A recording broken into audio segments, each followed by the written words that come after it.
Hello, beautiful people. It's Sindafam. Welcome to the channel. Today, we're back again with another video. Still on the Blake Lively and the Justin Baldoni situation. We're going to be checking this video together. And this is from Candace Owens, which, interesting information keeps popping up by the day, by the minute. And yeah, we're going to be checking this, and I'll love your thoughts and your contribution at the end of the video. Let's dive right into the video. Okay, Liz Plank. This is very interesting. So in case you're forgetting who she is, Liz Plank was the co-host of the Man Enough podcast alongside Justin Baldoni.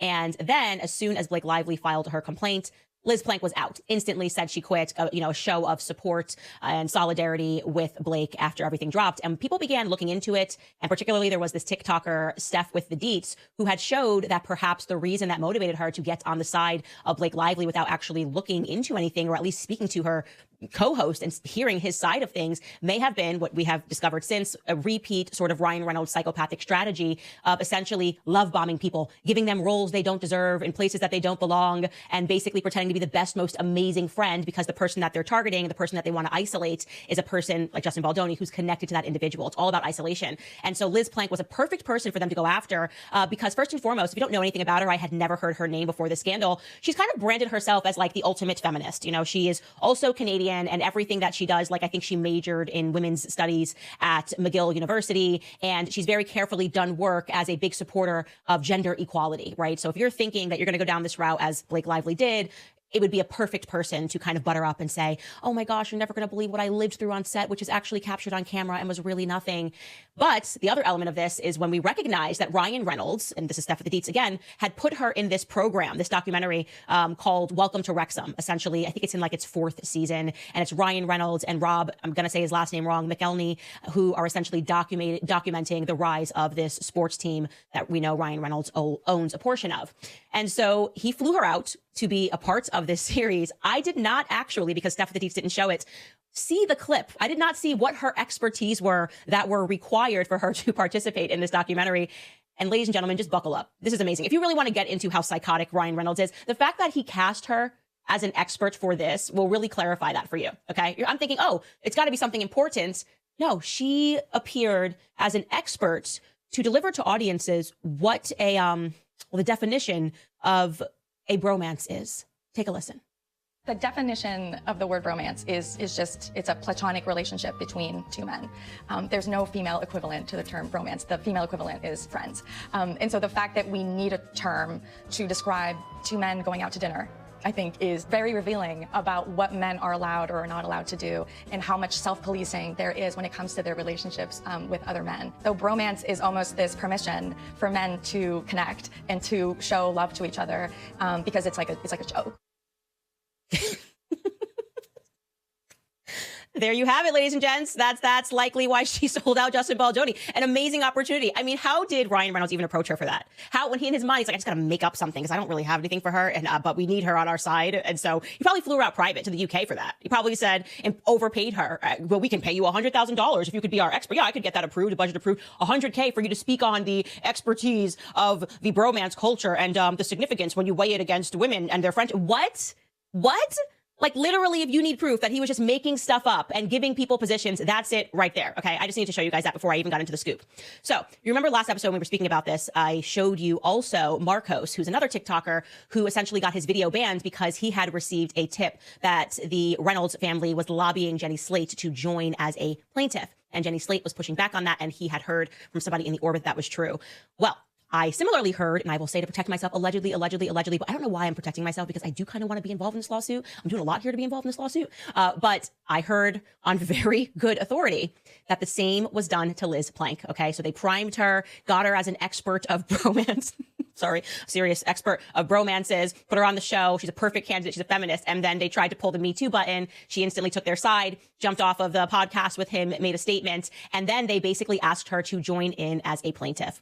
And what I was told was like Jenny Slate said, hell no. Her and her people have obviously gone through everything, have read the lawsuits, like a fuller picture rather than just Blake's emotions. And they do not want to go anywhere near this with a 10-foot pole. And so they are behind the scenes, not just lobbying, allegedly, Jenny Slate, also Liz Plank. They are literally looking for any individual that will jump on board and solidify her statements that Justin Baldoni is a creep. And they are routinely and continually coming up dry, because that's what happens when you lie. Speaking of people who just lie, let's talk about Ari Emanuel, okay? Now, you may have missed this. Ari Emanuel is a very powerful guy. He is, you could argue, the most powerful person in Hollywood, okay? He is the CEO of WME. That is the agency that is involved in this lawsuit. Obviously, the agency that instantly dropped Justin Baldoni when she filed her complaint, initially the CRD complaint in Los Angeles. And essentially, I did not know this, he is actually Blake Lively and Ryan Reynolds' agent. So they are his clients. You have the CEO, chairman of WME and Endeavor, and these are his clients. So Ari Emanuel decided to appear on the Freakonomics radio podcast show. The episode is not dropped. It played on the radio, and it's already broken in the press, but we could not pull the clips yet because they had not yet put it up on their podcast. It's due later today. And he discussed what was going on with Ryan Reynolds and Blake Lively. And I'm going to quote you what he said, the various quotes. He said, quote, "I am a ride or die, and they're good people. I've known Ryan and Blake for over a decade. They're really incredible people. In Hollywood, they have been incredibly successful. People work with them. They've never had any bad mojo out there or treated people badly. They are charitable. We help them with their foundation. They've given tons of money away." He also said, quote, Blake felt that she was not being protected. She complained, and then these people tried to go after her. They should stop. They're still trying to do it. They should stop. If what is alleged in her lawsuit, that what happened on social media is true, just because she complained to the studio that things were unhealthy on set and that he was director and this man was a producer and they did to her what is being alleged, they're really bad people. He then said, quote, "Social media is a really good thing at times because it lets people, stars, connect with their fans. But Baldoni and Heath used it in an evil way, if that's true. We just have to be cognizant that social media can ruin people, and they should no longer be out there intimidating people, using social media now and trying to hurt them and abusing them. Baldoni's team should just stop since they think they're innocent and let the process play itself out." Lastly, he said this, and this is my favorite part of his quotations. He says, "I mean, it is an effed up bad situation. What Baldoni, whatever his name is doing." And then when the host who was speaking with him, who's Stephen Dubner, points out that Baldoni used to be on the WME roster, Ari shoots back, "Until I fired him." Oh, Ari's so powerful. Big bad until I fired him. Amazing. He's so powerful, guys, and he's so cool that he doesn't even remember his name. It's Baldoni, whatever your name is, kid. Ha ha ha ha. Ari, Starry, Fari, whatever your name is, kid. Ha ha ha. I don't understand how they do not understand why we do not like them. This is just the idea of not even having the decent enough respect to say his name, Justin Baldoni. He has obviously read through all the messages, but he's just going to come out here and say they're good people because they give money to charity. And I do believe this is what celebrities do. They're terrible human beings. They show up on red carpets like the Amfar Gala in their expensive wear to be seen, to be photographed, and they give away $1 million. And then guess what, guys? That's it. That's their indulgence. That's it. You got to just accept that they're good people. They gave $500,000 to charity this year. So that doesn't matter how they're treating other people. Okay, then guys, well, Ari Emanuel is the most powerful guy in Hollywood and he has spoken out. So I guess case closed. As long as Ryan and Blake are being nice to billionaires, right? Why are we upset? Did you hear that? Oh, they're probably also nice to Oprah, I'd imagine, and Mark Zuckerberg. And hey, obviously they've been friends with Taylor Swift for 10 years. So clearly, if you have enough money, which Ari Emanuel does, Blake Lively and Ryan Reynolds will be nice to you. So what exactly is the problem here? All you little mom sleuths, everybody following this case and reading through the messages and seeing how horrific they are, reading the messages they sent, okay? Not imagining how they treated them, being able to read the messages, being able to see how they were speaking to people behind the scenes, calling herself, "Oh, I could just have very powerful people ruin your life. I've got dragons." So yeah, I guess we're supposed to just accept what Ari Emanuel says because they think we're stupid. Okay, people in Hollywood think people like you and I are stupid. We're too stupid to recognize that what he is doing, clearly, for all you guys, we're just a bunch of midwits, is protecting a business asset, okay? He makes millions off of them. He wants them to be successful because he collects millions off of them. That's what it means to be an agent. You sign deals, I take a piece of it. He does not want their brand to die because it hurts his pockets. But he's trying to pitch it to you another way because he thinks, again, you're a bunch of midwits, okay? So let's get into who Ari Emanuel is in general. Per Bloomberg, he has a personal net worth of at least $1 billion. He also owns TKO Stake Holdings, which has both the UFC and the WWE under its umbrella. Interesting story, by the way. I think he's got to be a guy who likes Me Too because Endeavor did a deal with UFC. Did a deal with WWE, and the McMahon family owned it forever. Suddenly, Vince McMahon gets Me Too'd, and he sells off a bunch of his stake to Endeavor, which made Ari certainly a lot richer. So I don't know. Maybe this is just a repeat strategy in Hollywood. I've long suspected that the Me Too movement was actually being authored by men behind the scenes, and now I'm interested in that, and we'll get to that later. Okay, he is the CEO, as I mentioned, of the Endeavor Talent Agency, which is the multi-billion-dollar talent agency which has subsidiaries including Wall Group, Art Plus Commerce, M2M, the model management firm that you've heard of, IMG Models, that represents Gigi Hadid, Gisele Bundchen. Last year, it was reported that he took home $64.9 million. Okay, it's like he enjoys a $65 million pay package as the CEO of the TKO Group. And don't even get me started on his brother, Rahm Emanuel, who bankrupted Chicago. Absolute crook. He should be in prison. And then there's his other brother, Ezekiel, known as Zeke, Geek, Leak. Were we rhyming Ari here? Whatever his name is. Okay. He's a pharmaceutical lobbyist who was on the COVID-19 advisory board. So, like, stay at home, save lives, let grandma die alone, trust the science. And essentially, Ari's picking up the same thing. He wants you to simply trust the science when it comes to Blake and Ryan. He wants you to accept that Blake and Ryan are always kind to billionaires. So I want you to remember that the next time that you are thinking about this and you are reading their own words and understanding what they said, I want you to stop yourself and say, but I bet they've been really nice to Jeff Bezos. It sounds like they're really nice to Gigi Hadid. And I'm sure Blake Lively would be really sweet to someone like Gisele Bündchen. So what's the big deal? Seriously, guys, these billionaires are just not like us at all. Essentially, they believe that they are in a class of society in which it is perfectly permissible to align yourselves with evil people so long as it earns you revenue. Because that's what Ari Emanuel's saying. Like, these people, they're great. They earn me revenue. I'm richer than them, so they're nice to me. And the rest of you need to booger off because these are my assets. That's what he's saying. Which is why I think it's fine for us, if we want to listen to him, to completely ignore the fact that something I reported on my Instagram stories yesterday, that there are people who are speaking out about how they have been abused, which he just doesn't see it anymore. He doesn't see it anywhere. Social media is a bad thing sometimes, he says, because then people can get around us. We control the Hollywood Reporter. We can control Deadline. We can control the New York Times. But man, those moms on Insta, what are they doing? They're snooping and they're finding stuff like what we found when we came across Barbara Zeman. Now, who is Barbara Zeman? She was the 4th assistant director for A Simple Favor, the first movie, the first installment of the film with Blake Lively and Anna Kendrick. And the actor who played Blake's husband in that film is reprising his role in the second film, which is due to drop any day. And it's this guy named, an actor named Henry Golding. So he posted a promotional poster for the film on his Instagram, which is another Simple Favor. It's coming out. And Barbara, the former 4th assistant director, wrote this. She wrote, I worked with you on the first one. My experience with everyone was absolutely amazing, except for a certain someone who is the reason I quit being an AD. Guess who that person is? I wish you all the best with this, though. So she posted that, internet sleuths caught it, started circulating, and then a bunch of people were commenting, essentially like asking her to expand more on what happened, offering her support. And then 6 days later, she replied in the comment section and she wrote, thanks for the kindness. I want to avoid attention around this, but I will say, referring to Blake, she was cruel to many. I know I cried my way home many nights because you try so hard to please someone who is never pleased and puts you down constantly. I can't believe it's actually getting back at her. Karma is real. And this obviously blew up partially because I shared it, other people shared it. And now she has disappeared from the platform because it's made the news. People speaking about their experience with her, as many people have come out and spoken about their various experiences with Blake Lively. And again, we are reading the text messages ourselves. But don't believe your own eyes. Don't listen to Barbara because you're not rich enough. Okay? Ari Emanuel wants you to know they give money to charity. Could you give $1 million to an AIDS foundation or to a hurricane relief? All right, then booger off, guys. This is how Hollywood thinks of the little people. Also, don't listen to Blake even in her own words, because like we covered last week, she has openly admitted that she does exactly what Justin Baldoni's team accuses her of, pretending that she's just going to be an actress, and then she intentionally takes over movies.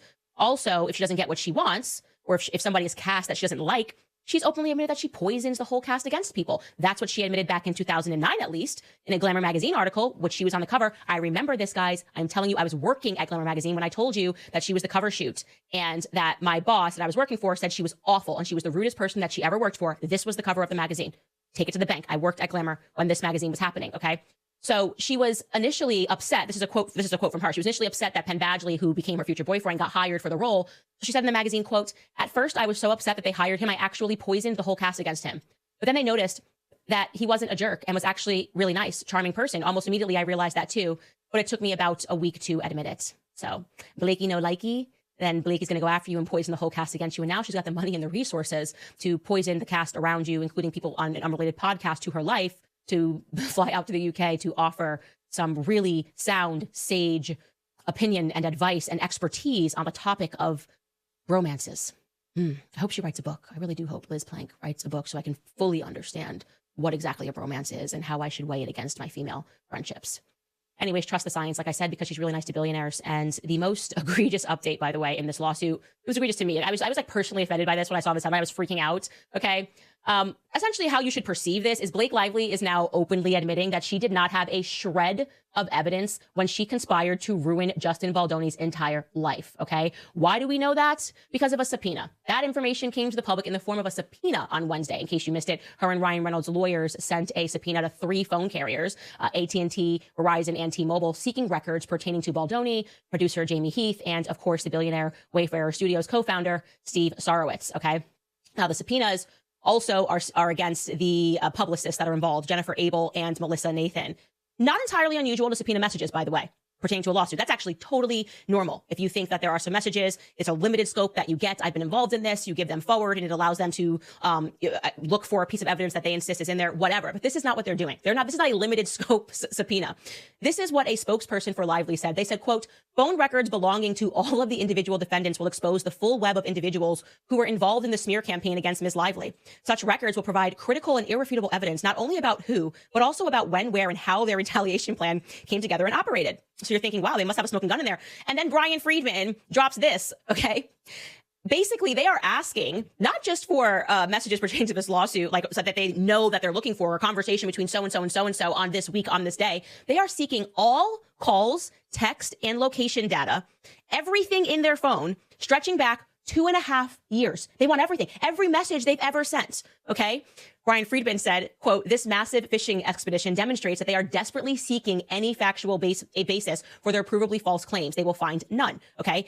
You don't ask for every message in someone's entire phone spanning back 2.5 years. Like I was personally offended when I heard this because I think what they're relying on is, again, people in the public to be stupid and think that that's normal. Of course it's not normal. Could you know what you'd find? Basically, you could paint any person in the entire world as a bad person if you had access to 2.5 years of out of context messages. I would be painted as the most racist person in the entire world. The amount of times that I send racist messages to my sisters, like literally like every day, I'm like, stop doing that. Stop being black. Wake up. Stop being black, out of context. Oh my God, the headline would read, Candace Owens told her sister, stop being black. Why would she say this? How could she do this? I send terrible messages, horrific messages to my girlfriends, joking, funny messages, Savannah, redneck messages, Mark. I lean into the media stereotype of me being anti-Semitic. I send Jewish jokes to Mark. Could you imagine you just get access to everything and you get to just throw it into a lawsuit out of context and someone has to defend themselves of like, oh yeah, no, I don't hate black people. That's just me talking to my little sister. That's how we speak to each other. That's how we show love. That's what they're asking for. I've got like photos of my kids' thighs sent to my husband, sent to a pediatrician. Like, is that a rash? Is it eczema? Like, you're not getting, you have no right to ask for 2.5 years of every single message sent from somebody's phone. That is absurd. It is ridiculous. And again, it relies on fundamental stupidity. Okay. You believe the public is fundamentally stupid. So I think the game they were playing is they were going to request this. Obviously, they're going to hit back hard. Like, first off, the PR people, Melissa, Nathan, who else is on the PR side? They didn't even join this lawsuit. They didn't even come on until August as crisis PR. Why on earth would they give you 2.5 years of messages when they weren't even representing this individual until the very end of this when things went down? Oh, I know, because you want everything so you can paint people as horrific people out of context. So I say the best response to this is actually, I strangely feel that 2.5 years of Justin Baldoni's messages are going to be really nice. Do you kind of agree? I feel like it's going to be so annoying and he's going to be so painfully nice for 2.5 years. And I'm just going to give him a noogies, okay? But like, fair game. Let him have it, actually, Brian Friedman, as long as you get to have 2.5 years of every single message that Blake and Ryan have ever sent. Because I would love to have 2.5 years of messages between Blake and Taylor Swift because there is something there. My instinct tells me, I just know she's doing the abracadabra magic trick and she's going to go away because she knows the public is like onto her. She's very close. Icarus knows when it's flying too close to the sun, okay? Taylor Swift, Icarus knows. She's like, oh, she's coming down. I'm like, no, let's bring you back up. I want 2.5 years of your messages. Play the game. That's what I think. I say play it because I actually have full faith that Justin Baldoni is not texting his sister racist stuff. Like I do all the time to my sisters, both of them, actually, all the time. I really do. It's terrible. Anyways, we will keep you updated on that. But I also want to tell you that we were able to confirm at least one of the posts that Colleen Hoover deleted from her Instagram since returning a couple of days ago.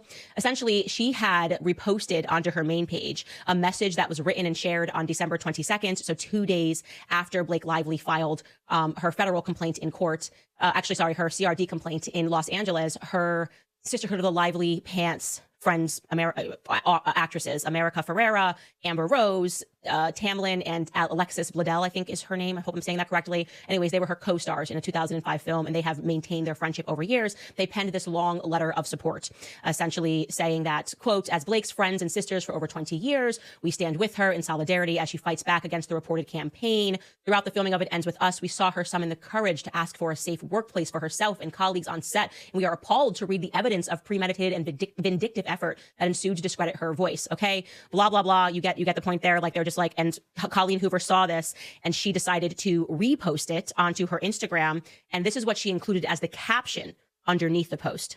She wrote, I thought this note was beautiful and I was going to share it in my stories. Like I shared my post about Blake in my stories yesterday. I wanted to show support, but I had anxiety thinking of putting my post about Blake in my feed and sending myself into a mental spiral from the inevitable comments. They can be vile, and over the last year or two, there's been a huge shift in my attitude towards social media. She then goes on to say, but this statement from these women and Blake's ability to refuse to sit down and be buried has been nothing short of inspiring. Seeing these three women stand up for their friend when they know good and well they're going to be ripped apart by the people who choose not to accept or read the receipts is inspiring. I am done being afraid to post in fear of the comment section hurting my reputation. I do not care about my future legacy. I never have. I care about the people who are currently in my life, who I love and know and trust. And I care about the readers who have supported me along the way and who reach out daily to ask where I've been and why I haven't released a book in years.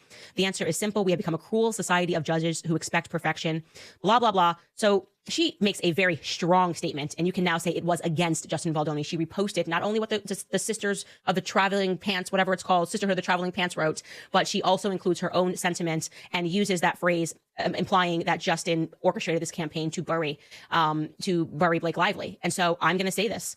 Colleen Hoover needs to come out and offer a full-throated apology to Justin Baldoni. She does. There's no way around this. There's no escaping this. There's no deleting posts and pretending that didn't happen. You need to take accountability, okay? You didn't allow him to respond. You didn't allow him to answer. He was the person who brought your book to life, and you loved him. You wanted him to play this role. You obviously had a good experience with him, and you let all of that change because you got a little dizzy-eyed when you saw A-listers that were pumping you with love. The public, by the way, will be incredibly understandable when you say that I believed her. Okay, fine. I get that. You're allowed to, upon first instinct, not be able to perceive the level of evil in Hollywood. I get that. You're new to the town and you don't understand how these people work. And like I said, I do believe that Me Too has been weaponized in the industry by people like Ari Emanuel who just want to take over people's businesses. Okay. And I think they encourage this sort of stuff. And I think maybe Ari Emanuel sees himself in Ryan Reynolds, right? Hungry, willing to do whatever it is, taking over movies, putting credits of things that they didn't do, things that they didn't create, and in the process, kind of creating an empire for yourself. But the reality is, Colleen Hoover, is that you fell for it. You made a strong statement and you hurt this person and you hurt his family. And his kids will have to grow up one day to read that. A person who wanted nothing more other than to bring your vision to life, the vision of your readers to life, really, what they saw when they read this book. So you got to put on your big girl pants and you got to apologize. Okay. That's all I'm going to say about that topic. You know, one key takeaway or some key takeaway from this controversy or the intense result drama or saga is the fact that it's exposed the hypocrisy of lots of many and lots of people in Hollywood, and potentially to see the things that they kind of hide behind the mask, behind the glamour and all that jazz. And I mean, I'm loving this if we're being honest, because one, now you kind of know the kind of people you're going to support, especially for those who are going to be watching movies and all that. You know where your money is going to go. Obviously, I mean, they really do not care, but let's just be honest, they care about what the public think of them, if we're being honest. Because you see how Blake and Ryan are fighting so hard to prove that there is a smear campaign against them, which Blake is fighting so hard to prove that there is a smear campaign against her because she just can't believe that the public don't like her. But I mean, the videos that are resurfacing, they have you, Blake, in it, and you are the one in those videos speaking or giving interviews or speaking in those videos. They're just trying to say the public is dumb.